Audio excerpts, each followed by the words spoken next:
through working papers 2-3 in class with you. I'm going to go through this with you. If you already did it in class, you can ignore this video. So you're going to click under end of lesson review under the lesson 2-3. We're going to click on work together. And we're going to pull this down so we don't have to scroll back and forth. We're basically just going to complete the T accounts for these transactions. So again, your 4 questions that you need to review whenever you're doing analyzing a transaction are: what are the 2 accounts that are affected, and how are those accounts classified, and then do they increase or decrease, and is that a debit or credit? So the first transaction, sold services on account to this person, and basically what you're doing is going out, doing the cleaning service, because this is Jensen Cleaning Service, and then you're going to bill them at a later date. So it's a sales. Sales is a revenue. Revenue increases equity. It falls on the right-hand side of the accounting equation. So we know that our credit is going to be sales. Our debit is going to be the accounts receivable account, because we're going to receive that money at some point. Accounts receivable is a debit, because it is an asset. On the 13th, we received cash from sales. Same type of thing going on in the real world. Difference here is that this time we walk out of the door with cash in hand. So cash and sales are our 2 accounts. Cash is an asset. Assets go up with the debit, and our cash is going up. Sales is an equity account. Sales goes up with a credit.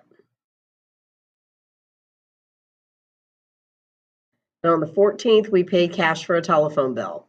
So if we look at our account titles, we got to find that account that is going to work with the telephone bill.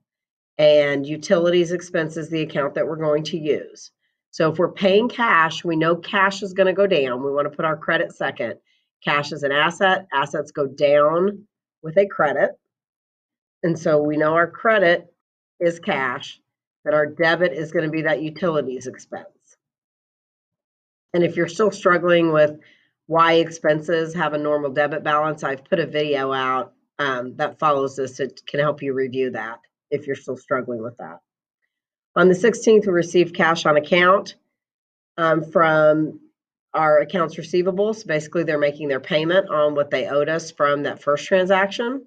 So we are receiving cash. Cash is an asset. Assets go up with the debit. Accounts receivable is also an asset, but what they owe us is going down, so we're going to decrease the balance of that asset account. And then on the 19th, we paid cash to owner for withdrawal. This is the owner basically paying themselves and taking money out. So we are paying cash, so we know cash, the asset cash is going to decrease with a credit. And then we have that owner's drawing account that is going to increase with the debit. And again, you can review that, but drawing is a equity account, but it decreases owner's equity. Owner's equity has a normal credit balance, so it goes up with the credit and down with the debit. So since drawing decreases that account, it has a normal debit balance.